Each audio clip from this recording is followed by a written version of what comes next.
2008 before founding her seven-figure company. Dr. Regina Lark excelled in a career in higher education. When budget cuts eliminated her position at UCLA at age 50, Regina started over and created a clear path from scratch. Today, Lark and her ninja organizers provide professional, physical, emotional, and psychological support to people who wish to clear clutter and chaos from their lives. Dr. Lark holds a PhD in women's history from the University of Southern California.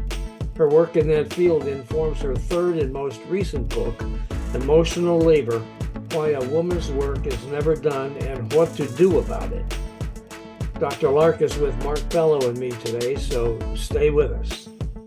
Welcome to Lean to the Left, home of no-holds-barred commentary, plus interviews with fascinating people. Some of them top experts, others simply with interesting stories to tell. You'll never know who'll show up at Lean to the Left.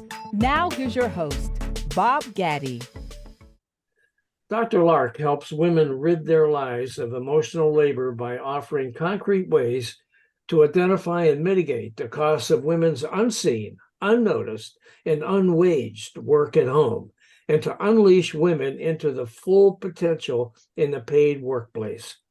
She delivers keynote addresses, retreats, and corporate speaking engagements on women's leadership, emotional labor, time management, productivity, hoarding, and ADHD.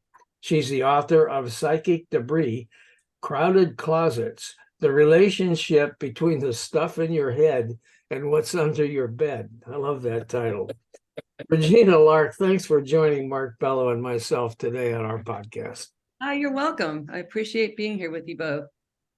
Regina, one thing that Bob didn't mention is your TED Talk, which I watched and I thought was terrific. Can you tell our listeners where to find the TED Talk? As far as I know, go to the YouTube, the TEDx or the TED YouTube channel, and just type my name and it'll come up. That's all you got to do is type her name and there it is. There it is. Yeah. Okay. That was quite the resume. Bob and I are very proud to have you on our show. Oh, thanks. We're in 2023. This is a show about justice and injustice. Historically, I think it's an understatement. Women have not been treated equally in the workplace. However, here we are almost a quarter into the 21st century. I can't believe I'm as old as all that, but it is what it is. Women have finally achieved equality in the workplace, right? No. What are you talking about? Define equality. What's the problem then? Oh, from where I sit, the feminist, so there's been several waves of feminist movements. And in the 70s, we're familiar with the work of Betty Friedan, The Feminine Mystique, 1964, the National Organization for Women, Ms. Magazine, Breaking Through the Glass Ceiling, Roe v. Wade. So much happened in the 70s and early 80s to provide access to women in areas and industries and in education where women were never allowed. And so what has happened, that second wave movement did provide access. There was a recognition of what was called the glass ceiling. You can see the C-suite, but gosh, how do you break through that? How do you break through that glass ceiling? So much good had happened in that very formative decade and a half, 2 decades of women's activism, LGBTQ issues, reproductive rights. So access became available. But even though access was there, and now women can enter pretty much every occupation except the priesthood, women have access to credit cards, bank accounts, they can apply for loans under their own name. Prior to the second wave of women's movements, none of that was available. So access became key. What didn't change was the workplace. And what happened as we did an add and stir women. But the makeup of the workplace, the expectations of the workplace, the hours of the workplace never really coincided with women's lives. Now, I can see the argument, should women adapt to the paid workplace, or should the paid workplace adapt to women? And I would argue for the latter, because the paid workplace was never designed for somebody who has the extracurricular responsibilities of caregiving, homemaking, household management. So what happens is women do enter these spaces, but the spaces did not accommodate their extracurricular roles. And I think you can't have it both ways, folks.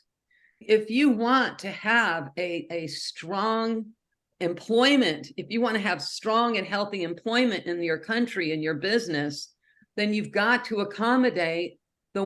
And is a funny anecdote is, prior to World War I, the profession of secretary was a decidedly male profession.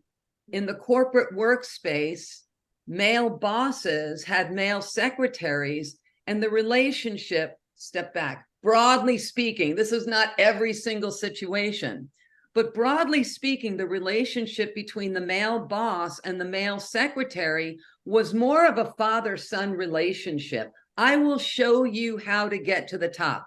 I will mentor you. I will show you how I got here. And that's how corporate America grew, right? It was reaching down and helping the next person because we create succession strategies and all of that. When World War II happened and men left the workspace en masse to fight in this global war, women rushed in to take all those jobs because those jobs still needed to be filled.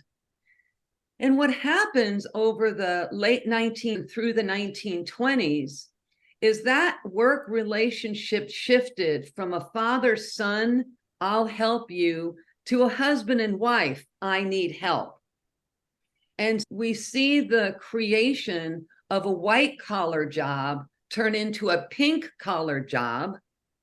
And so the work that women were doing predominantly at home mirrored what they were expected to do predominantly at work. We have work wives, we have male bosses, not only giving dictation, but asking the new female secretary to pick out a gift for their wife's anniversary, pick up the dry cleaning, do the types of chores and tasks that would be given over to a paid assistant, which would what she would be, or to a wife. The housework of paid employment just hasn't left us. So when I think about equality in the workplace, statistically, female employees are still doing the work of managing the workplace. So they'll take the meeting minutes, they'll set up the coffee, they'll send out the memos and the meeting notices, they'll pass around the greeting card for the coworker whose mother just passed. These are lovely and nice and wonderful things to do. It's all unwaged. It's not in any job description, but women are seen as the ones who are just naturally going to take care of these things. So even though access was created, equity was not. That's clear. A minute ago, you used the term household management. What is that, and why is it considered women's work? And if you can, you give us some historical context in that? Sure. Historically speaking, the work of the household was integrated with the work of the farm, with the work of the shop. There was no separate spheres prior to the American Revolution. It was all integrated together. Yeah. Women and men helped each other in work and in play and at home. We didn't have this sort of bifurcation of spheres. A couple of things happened right after the American Revolution. First, it's the age of industry. So industrialization is going to make its mark, and we're going to need workers out of the home and into the paid workspace. Another thing that happened is the desire to create a republic. And after the hostilities ended and the British gave up their right to colonize the US, the founders of this country are standing around, they're like, we're going to build this great nation, and who's going to lead this great nation? How do we find the next leaders? Where do they come from? And I'm paraphrasing, but what this all boils down to is that our future leaders need to come from a well-ordered home. They have to learn how to be thrifty and sober and responsible. They have to be able to manage their emotions. They have to be able to present well to their constituents. And how are we going to train them in this home to make them future leaders?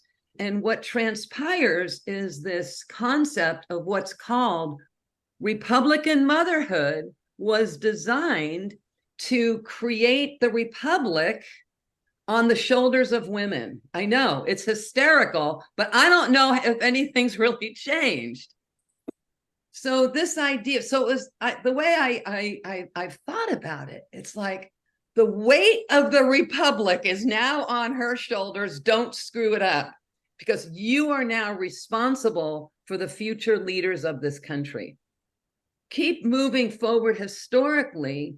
What we find is every time there's a cataclysmic or global change, the rhetoric shifts when it comes to women's roles. So we see this very clearly in World War II. The concept, the avatar, the meme of Rosie the Riveter. Rosie the Riveter, she's no longer working at home.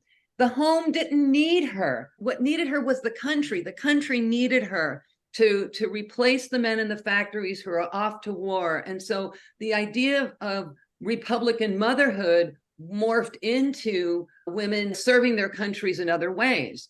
And so all the women's magazines at that time, and there are a plethora of women's magazines.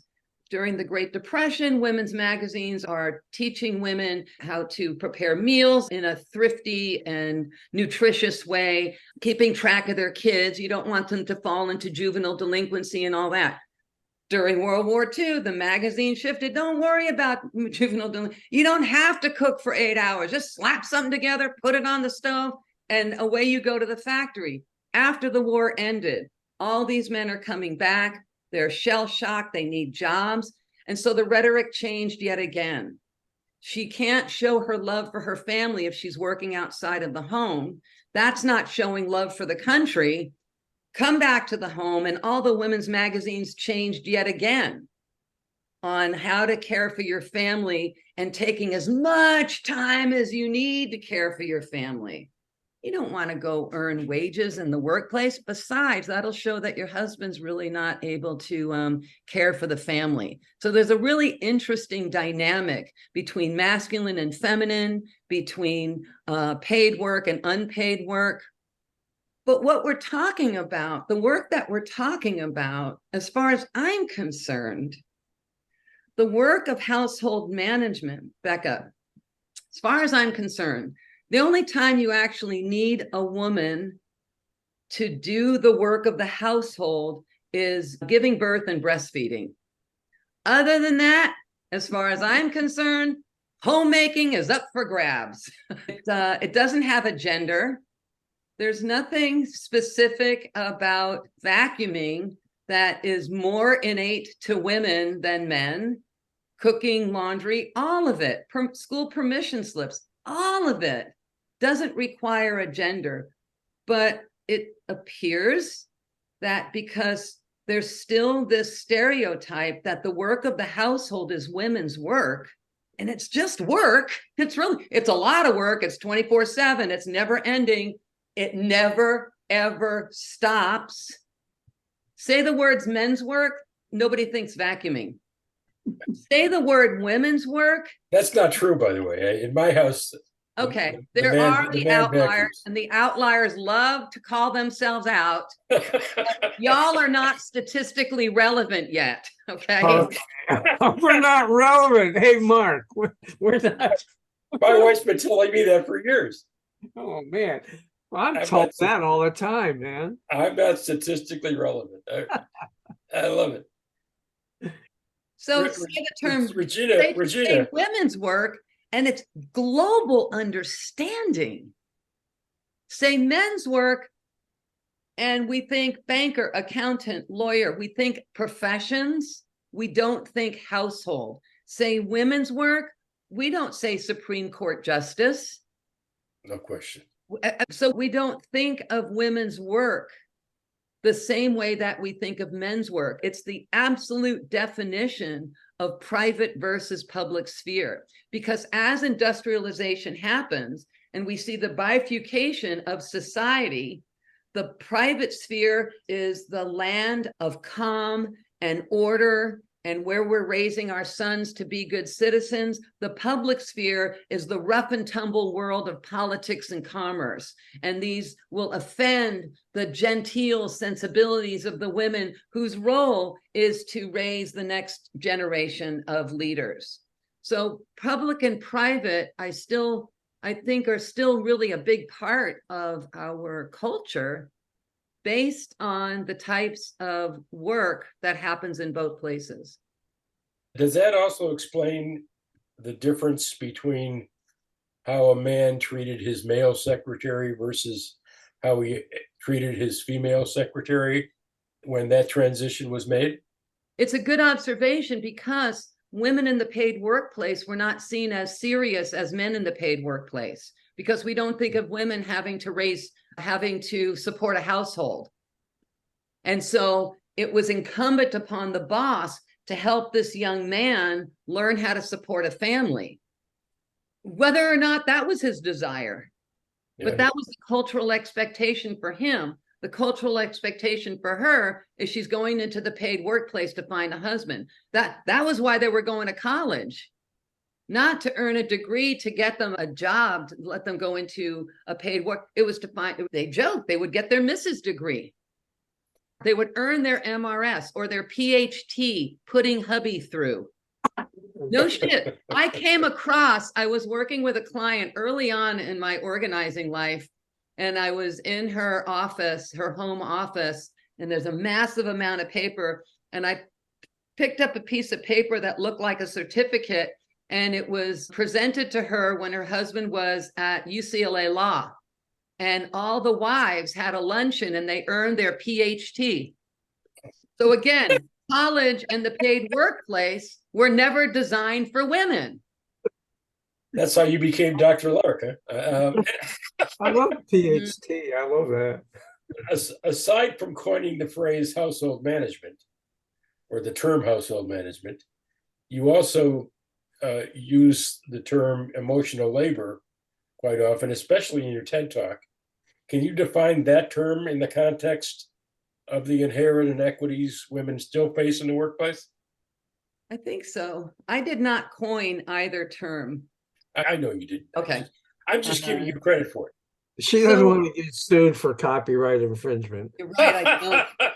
And in fact, I'll represent you. In the second edition of my Psychic Debris book, I have a section in there called Songs in the Key of Regina, because I make up declutter songs to popular tunes. And I just stuck it in there because I self-published. When I was getting ready to publish the third edition, I asked a copyright attorney, I said, can I put these in here? And she's better not. So I didn't. I want to hear one of the songs. Pardon me? I want to hear one of the songs. Okay, remind me. What is emotional labor? There are three components to household management. One is the physical work, the sort, wash, dry, fold, put away, grocery shopping, groceries putting away, meal planning, meals, putting meals on the table. All of the very tangible physical work of the home. The second element is the mental load. The mental load is thinking about your meal plan for the week. What are you going to buy? What are you going to get at the grocery store? Checking the supplies in the pantry, creating your grocery list. So it's the mental load and that's the physical part.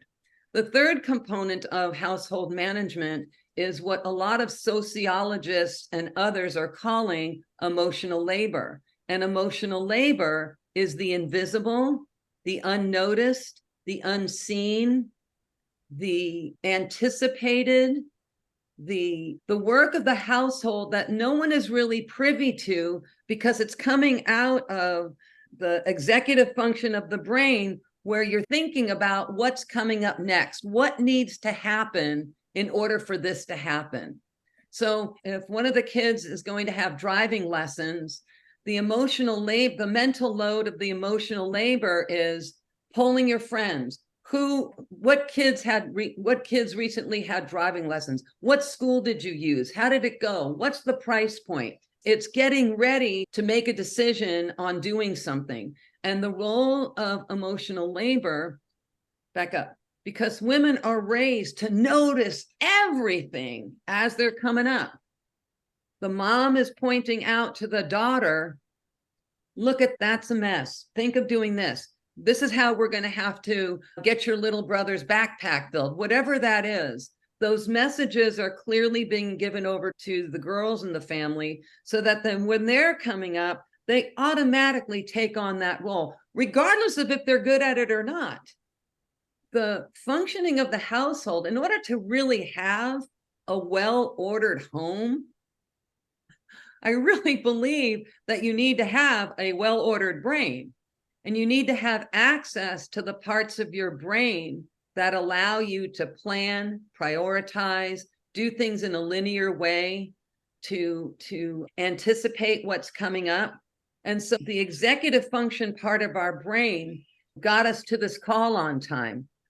So one of the challenges in the household when it comes to all of that work, and it's so much work, is how to make the invisible components of household management very visible, glaring. What I see in households that we work in, folks who call us to declutter and organize, there's always one person whose shoulders all of it falls on. And it's usually the female of the household. If there's another adult in the household, it's usually the female. And she's been arguing with the other adult in the household for years about this stuff. What I find so interesting, and it really started me thinking about my work as a historian of women's history, my work as a professional organizer, my understanding, I did a lot of coursework and training on learning more about the executive function part of the brain and how it relates to household management. One of the things that I was so struck with was the folks with clutter who call somebody like me. The reason why they have clutter is because they have weak executive functioning skills. So here you are, a woman raised to notice everything. The expectation is that this is your role at home. And if you've got weak executive functioning skills, you're screwed. Your house is a mess. And even if the other adult has very good executive functioning skills, chances are very good that the other adult is like, but that's your job. How come you're not good at it? I have once or twice a year, I will get a call from a husband saying, our house is out of control. She's just can't do this. And I said, how do you contribute to the mess? I keep my area really neat and tidy. And I'm like, how is it the rest of the house is her responsibility? How come you're not using those skills of neat and tidy to create it all throughout the household? Those are the things that I don't understand. Yeah, I was going to ask you what happens when it's the guy who is neat and tidy and it's the woman who is the problem with the clutter? First, I suggest a really good mental health professional because they've been arguing about it for years. You just know that. Okay. And chances are really good.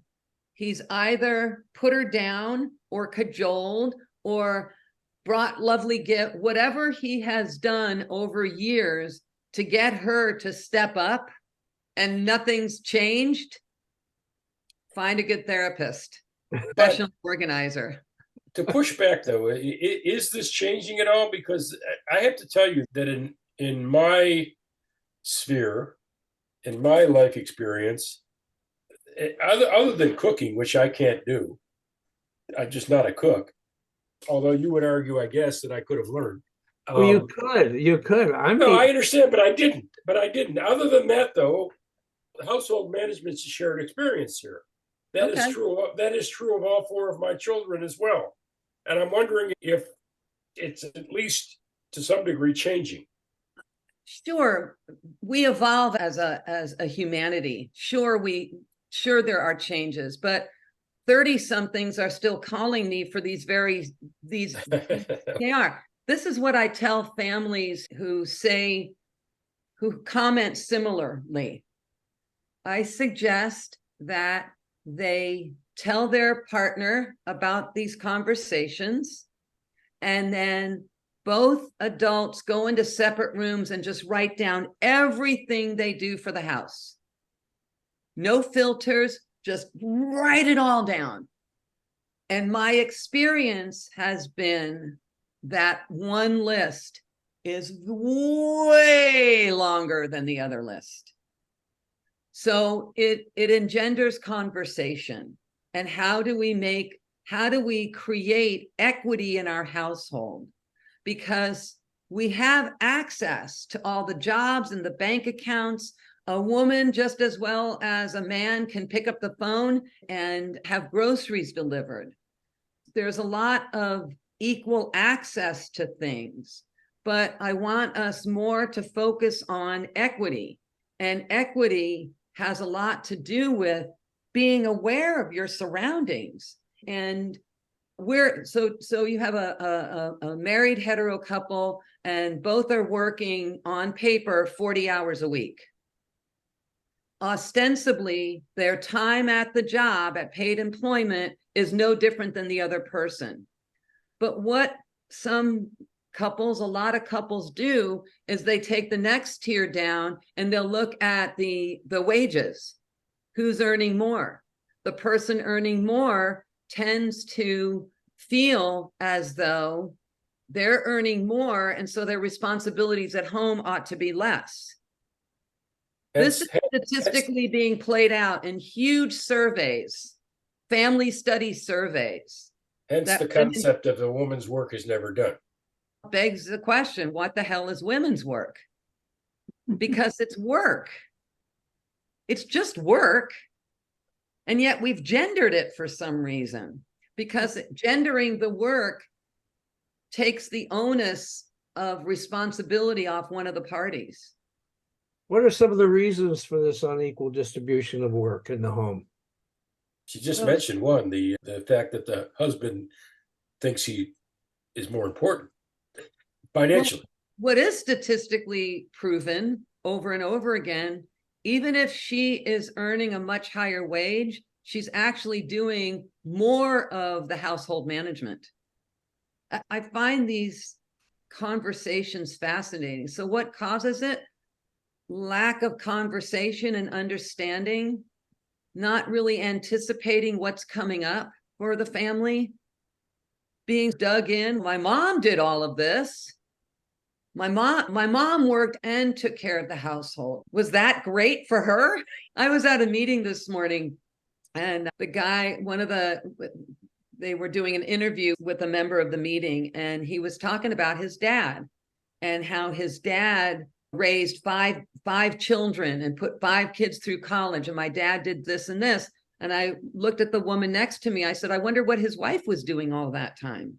She was running the show. So again, it's who's giving credit, who's getting credit, what the work of the household. Each task is If you've got good executive functioning skills, sorting, washing, drying, folding, putting away, easy peasy. But if you have weak executive functioning skills, or if it's not only the laundry, but the cooking and the cleaning and the household and making sure the backpack is emptied of disgusting sandwiches that didn't get eaten, all of that work, being attuned and in tune to the heartbeat of your family, that's not a gendered position. So you have a magic wand.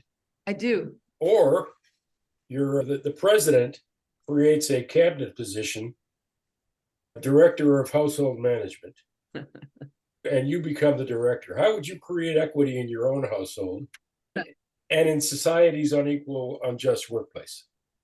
What's your solution? Conversation, kindness, and love. Start with those things.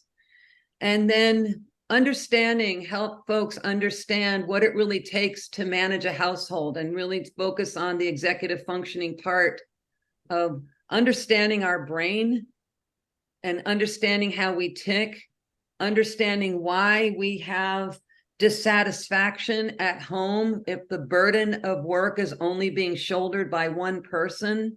So we've got to talk about that. And then come up with some understanding. It's like my emotional labor book has a section called the emotional labor life cycle. And what I've seen is that couples, they're in love, they talk about everything, they decide that this is a good match, and they get married, and they may talk about when they're going to start their family and all of that. But as one woman in my focus group said, our conversations stop too soon. So the emotional labor life cycle is looking ahead. What's coming up? How do we both anticipate everything that's about to befall us over our life cycle, and then start preemptively delegating those tasks? Another component of that, and this is a phrase that was coined by my book collaborator, Judith Kohlberg. She came up with the term radical delegation. And delegating, as we know it, is the person best suited to the task is hired for that job. I think in the paid workplace, the folks that I delegate to were hired because specifically that's what they do. That's what they were hired to do.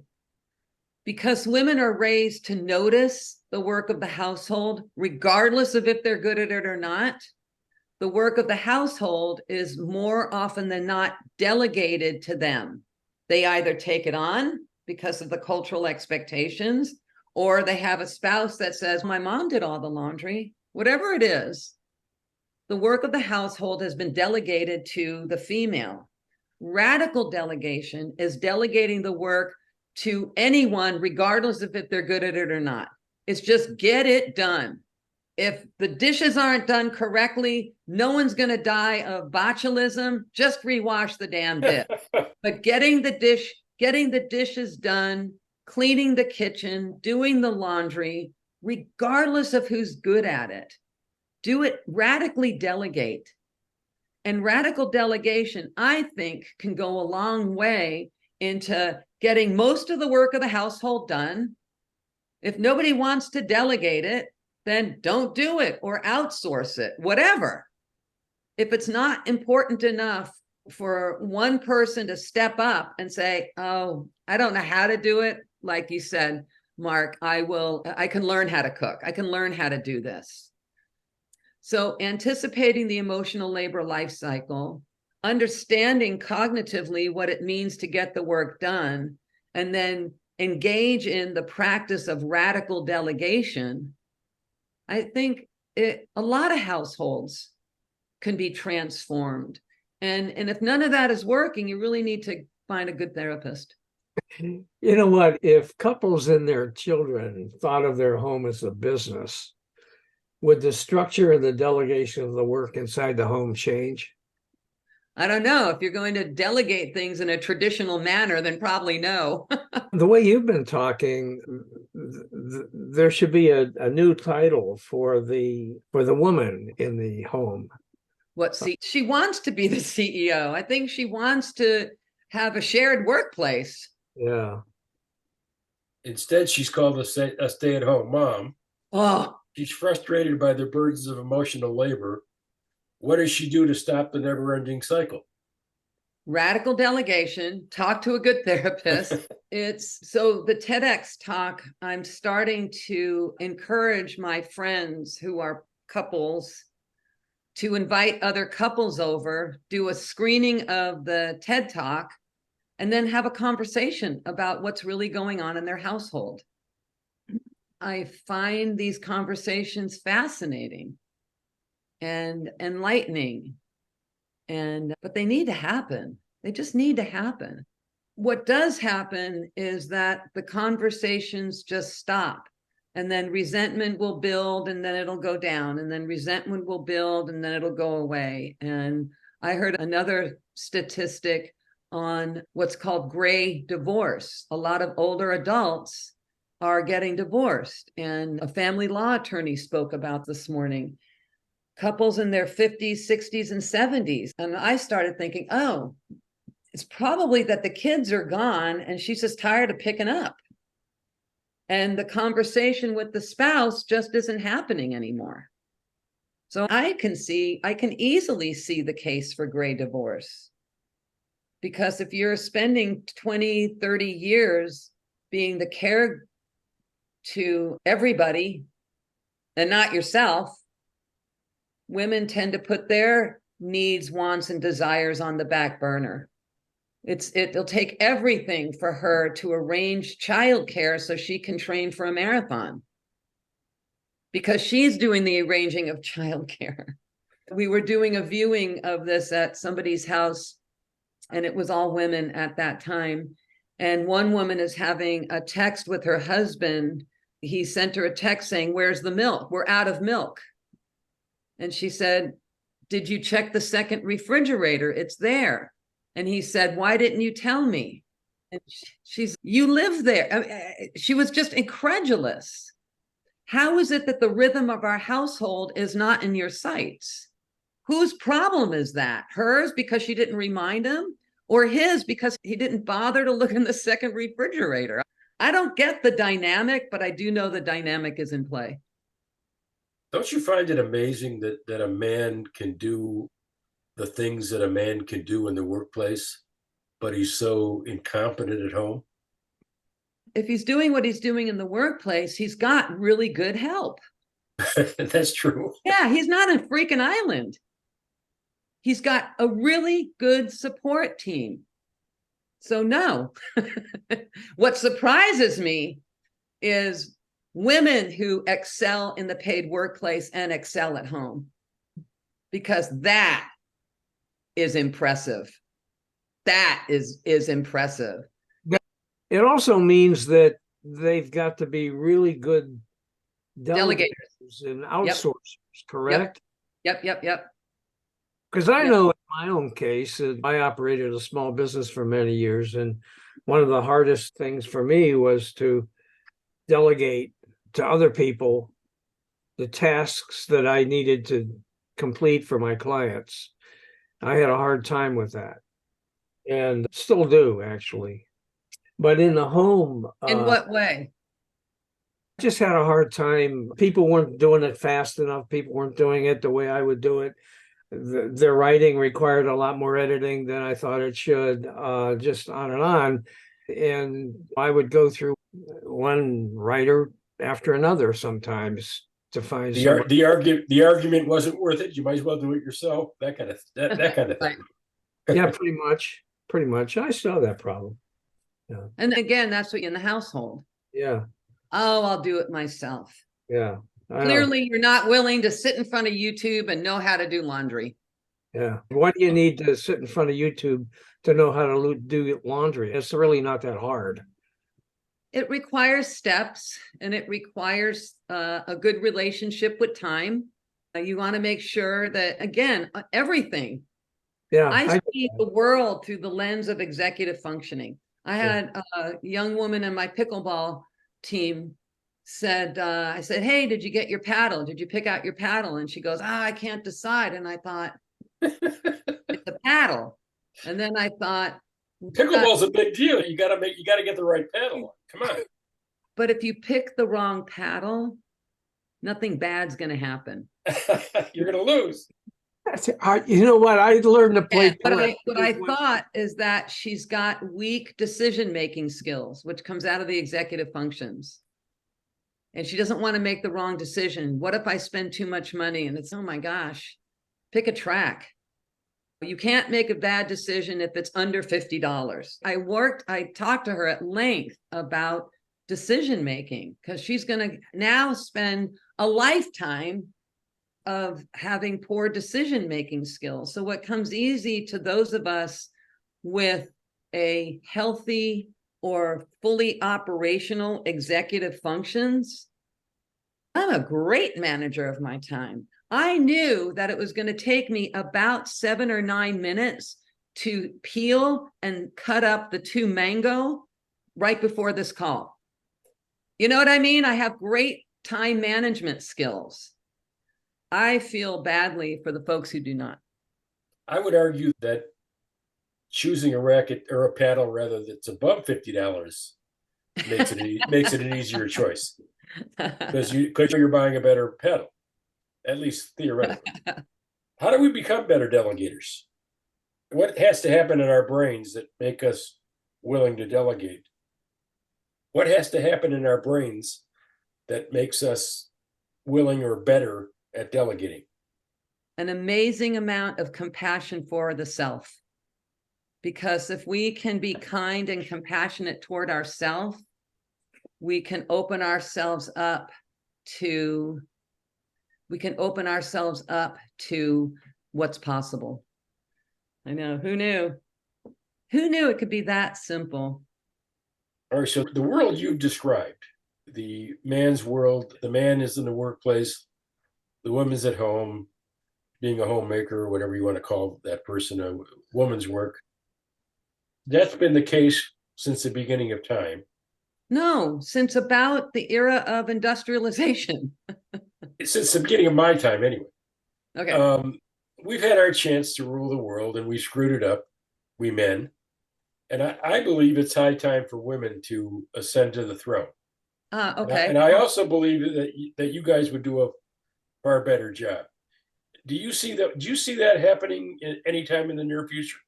Not if women's reproductive rights are being taken away. No. There you go. No.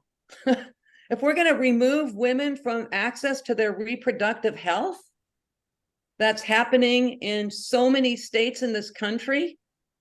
No, we will not see that, because that doesn't even have to be explained. Why is it that so many women side with those who would take away reproductive rights? I can't speak for them. I do not know. I find it amazing to see that. The argument would be, Bob, that they're not single issue voters, but I agree with you. It blows my mind that that's not an important enough issue for them to vote for rather than against their interests. But the argument is that there are other issues that are important to them, religion, for instance, that prevent them from voting in their own best interest. At least that's theoretically the argument. I don't get it. Yeah. And I agree with you, Regina. It blows my mind. It just very troubling. Here in Los Angeles County, there's a lot of parents that don't want their kids to have access to information about LGBT life. If their parents aren't going to talk about it at home, and the kids are exposed to everything all the time, I don't understand, but it upsets me a lot seeing what's happening. Women's health care, LGBTQ, transgender folks, erasing information about slavery from the textbooks. Wow. Any social justice issue, all of a sudden, wealthy white people are terribly afraid of people who are different than they are.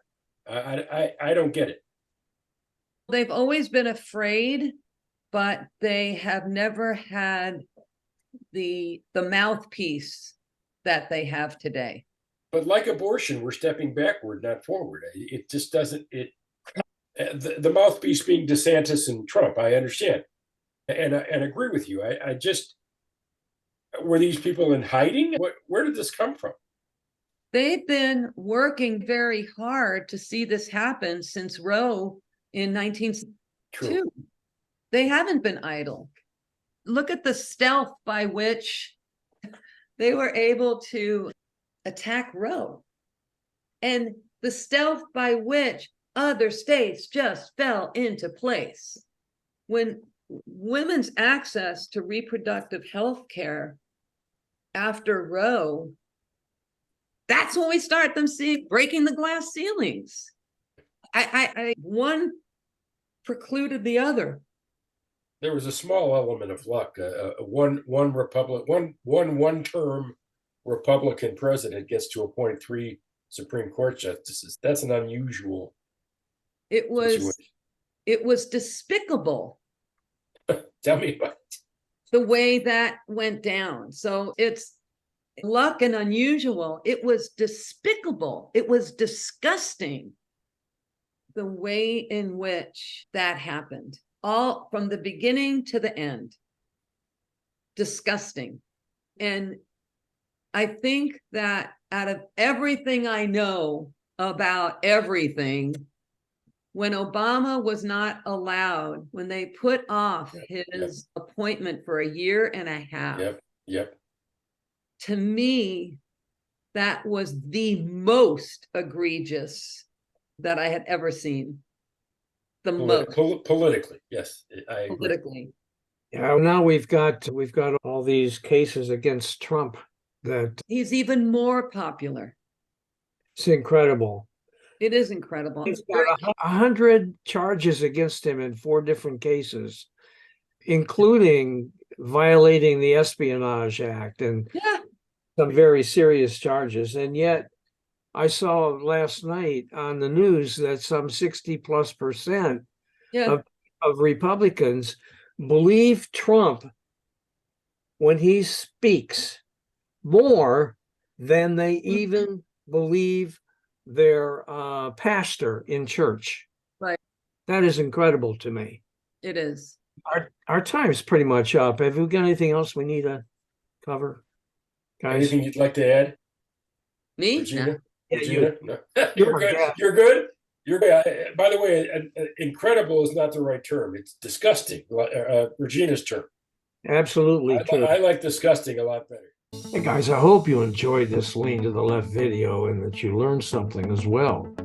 Please come back on a regular basis and check out our interviews with guests on topics that I hope you find interesting, entertaining, and enlightening. And you can check out the schedule of upcoming shows, guests, and topics at podcast.leantotheleft.net. You can also subscribe to our audio version there or to our video shows here at YouTube. And follow us on social media, Facebook at the Lean to the Left Podcast, Twitter at Lean to the Left 1, Instagram at Bob Gatty _Lean to the Left, and TikTok at Lean to the Left. Our goal is to be informative and entertaining as we and our guests comment on the latest developments in the news and about the social issues that concern us all. This is Bob Gatty signing off for Lean to the Left. Thanks for sharing your time with us.